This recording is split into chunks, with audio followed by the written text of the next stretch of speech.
Hi and welcome back. It must be Friday, time for a Friday flower talk, and this week we're going to look at colour, how the various colours work and how a colour wheel is formed. So over the last couple of weeks we've looked at the principles and elements of floral design, and within the category of elements we've discussed colour, and I explained that colour was a vast topic that probably needs some flower talks of its own. And I'm just going to briefly touch a little bit today on the primary, secondary and tertiary colours and a couple of the colour combinations that work well together. Now, colour is most definitely very subjective and it is seen by different people. It's perceived differently throughout the world and has very different symbolic meaning in different parts of countries, relates to religion and culture and is a vast topic. But from a florist's point of view and somebody that regularly arranges flowers, it's nice to understand and appreciate how colours work together. But the colour combinations that I discuss with you today might be something that you don't find very attractive. I'm quite attracted to pale pastel shades. I very rarely choose vibrant colour combinations. But bright colour combinations is something that you might like to work with and something that you find more appealing. So the theory is a lesson in how to mix colours, but maybe it doesn't suit your style of arranging or the colours that you can get hold of at one particular week, or maybe flowers that you have in the garden don't fall into a necessary category. But if you find them attractive and you enjoy working with them, then that's half the joy of arranging flowers. So this is the colour wheel that we use in British floristry and flower arranging, and I often hold the red colour at the top because it's easier for me to explain where I know roughly where the colours are set out on the wheel. And the primary colours are red, yellow and blue, and from those three primary colours we can get all the other colours on the colour wheel. So by mixing together equal quantities of the primary colours, we get the secondary colours, and then when we mix the secondary colour with the primary colour, we get the tertiary colours, and I'll explain that a little bit more in a moment. Complementary colours fall opposite one another on the colour wheel, and they're colours that are thought to work well together and to complement one another. Then we have colours that run alongside one another on the wheel. These are called analogous or adjacent colours. And again, I pronounce it analogous, some people pronounce it analogous, but they're the 3 or 4 colours that run alongside one another on the colour wheel. And I think they're the colours that I'm often attracted to. I tend to work with colours that are very similar in their shades, and often with the introduction of green are colours that lie alongside one another on the colour wheel. But again, I know people who run flower shops and they often use opposite colours because they like a vibrant colour combination, and that's perfectly acceptable. So if we take a little look at the 3 primary colours, I've found the closest colours here in the shop that I can find, and I've got a wonderful Naomi rose. So this would be red. Then we have yellow. I also have another yellow rose, and I have the blue eryngium, and these would give us our primary colours, and they are often bright. They're often seen in children's nurseries or playgrounds, children's hospitals, doctors' waiting rooms, and they are very bright, stimulating colours. So here are our 3 primary colours, and these are in their original hue, so we haven't added any white or any grey or any black to them. That is the pure colour as it is seen on the colour wheel. Now when we mix the colours together, so for example if I have the red and the yellow, and I'll just show you where that is on the wheel. So we have the red here and the yellow. Now if this was paint and we were able to mix those 2 colours together, the red and the yellow together would give us the orange, and the orange is a secondary colour. So by combining these 2 in paint form or plasticine, you could do it with sugarcraft, then combining those 2 colours you have orange. So these are your primary, and then this would be your secondary colour. gorgeous colour orange. Now if we mix together, so if I show you on the wheel, the red and the blue, we come up with violet, or what I often refer to as purple. And by mixing those two together, so a red and the blue, we would have something along the line of the purple. And again, strangely, this is one of my favourite colour combinations. I really love the blue, the red and the purple mixed together. I think it's quite regal and quite romantic, and it's a colour I often use together. So again, we have the primary colour, the red and the blue. By mixing those two together, we end up with a purple. And then if I hold the wheel up again and we look at the yellow and the blue, by mixing the yellow and the blue together, we end up with a green. So if we do the blue and the yellow and we mix those together, whether it's in a tin of paint or crayons or pencils, then we end up with a green. And this is quite minty green, it's almost a pistache colour green, but it could be a darker green like this aspidistra leaf. But by mixing these two primary colours together, we end up with a secondary colour being the green. So we've now looked at the red, the purple, blue, green, yellow and orange. And then what we do is we mix together one of the primary colours and one of our one of our secondary colours. So I'll say that again. We mix one of our primary colours with a secondary colour to get a tertiary colour. So basically a primary colour is your first colour. By combining it together you have a second colour or a secondary colour, and then by combining the primary and the secondary colour together you have a third combination called tertiary. Those colours are in their original hue, so when they're at their most vibrant. Then what we do is we introduce tints, tones and shades to those colours. So if we think of red, and I've just got a few examples here to show you. So if this is my true colour red, if we add white to the red, we get pink shades. So it could be a pinky red, or it could be a slightly paler red. So the colours that come from red can be a whole range of pinks. And then if we go the opposite way, so if we added black to this, you would get a very dark red, so almost like a brick red or a terracotta red. And then I've just got a more orange red carnation, so you can see that when we introduce a little orange to the red, it becomes almost like a tomato red colour. So in your colour combinations, everything that I've got here would be classed as red, with either a grey added to it or a white or a black. So you then get a whole host of shades of red, from a very dark red all the way through to a very pale, soft, sugary pink, right on the opposite end of the spectrum.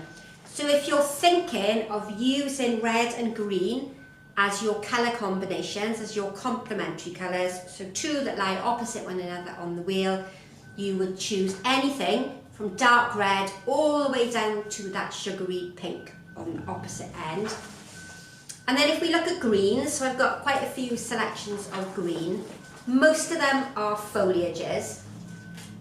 But again, if we think about adding black to the green, we're going to have a much darker green.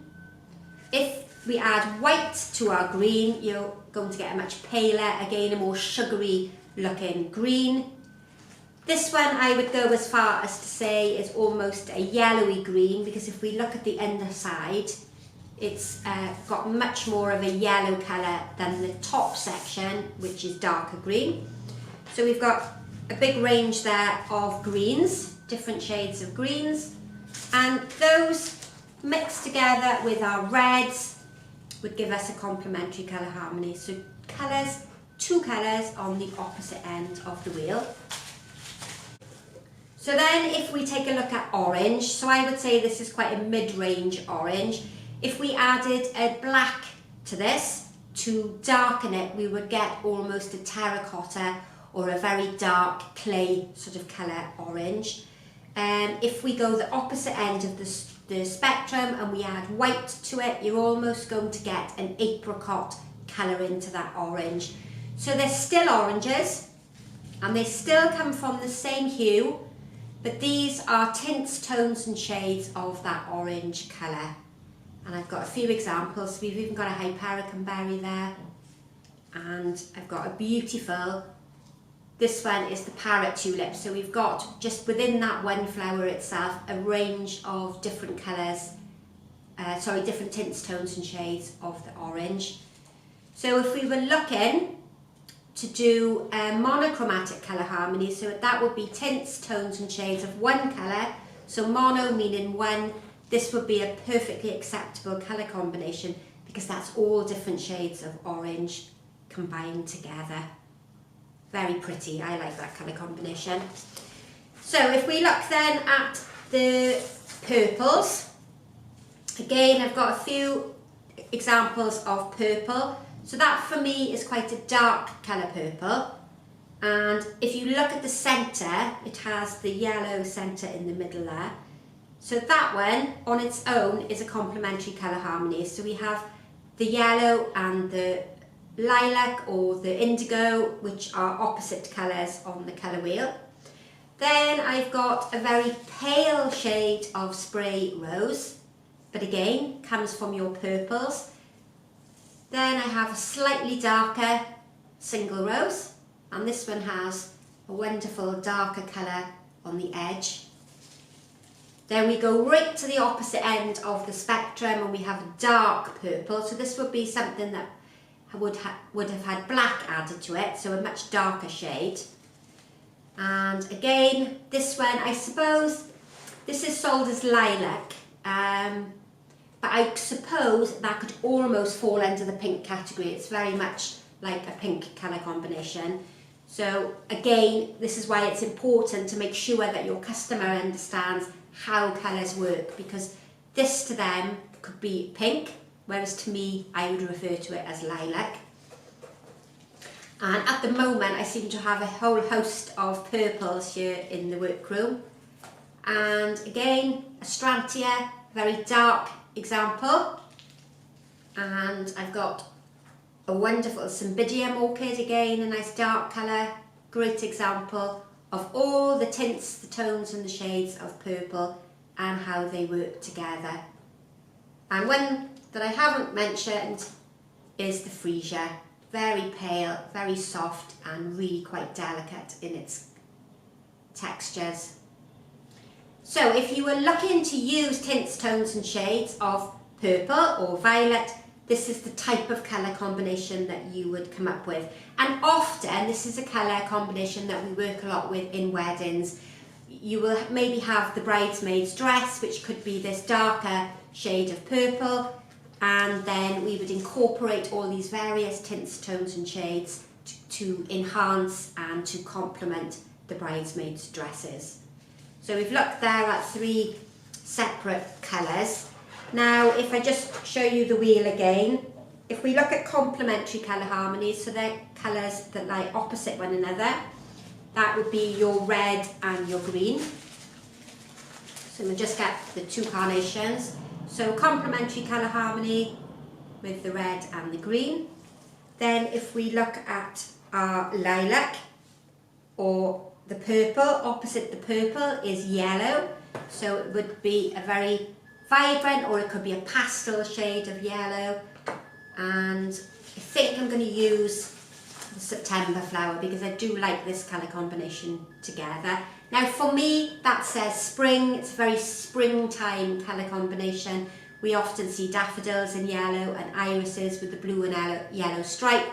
So a wonderful colour combination, but something that I don't tend to use a great deal of. And then again, if we go back to the colour wheel, we then have blue and orange. And I often see blue and orange. It's not a colour combination that I use frequently, but it is a colour combination that I think is very attractive. Now it's quite fashionable at the moment at Christmas time to have blue and the orange together in baubles, and you get a lot of copper baubles, and copper would come from the colour orange, and you also get lots of silvery blue baubles, and they are often put together on Christmas trees. You quite often have soft furnishings in those colours too, and although it's not something that I'm immediately attracted to, I do like the two colours together, and you do see it an awful lot in home interior and fashion. You often see scarves in these two colours together as well. So something to look out for is the copper and the blue. And if I just use it together in the much paler colour scheme, so we've got almost an apricot colour. If I bring the rose in as well, again, this is another colour combination that's very popular with brides. Apricot and peaches very much reminds me of the 80s when I started in flower arranging, because these two colour combinations were extremely popular in home interior, and we used these colours an awful lot. So you might not immediately think of blue and orange working well together, but when you see it in these paler versions, it is something that really is quite attractive. So that's colours that are complementary, are opposite one another on the colour wheel. Now if I pick three colours again, so we'll go with the primary colours, red, yellow and blue. These are what we refer to as triadic colours, and they're equally spaced out on the colour wheel. And if you were arranging with these three colour combinations, you would pick one flower to be the more dominant colour. We'll say for argument's sake it would be the red. Your red would be the more dominant colour. Then you would have a smaller quantity of the yellow, for example, and then a much smaller quantity of the blue. So you wouldn't arrange them in equal proportions. You'd have one that would be your focal flower and your main dominant flower. So hopefully that's given you a better understanding of how colours work together. I've just touched on very basic colour harmonies at the moment. So we've looked at complementary and we've looked at triadic, which is three colours equally spaced out on the colour wheel. And we've looked at the colours that lay alongside one another, so adjacent or analogous.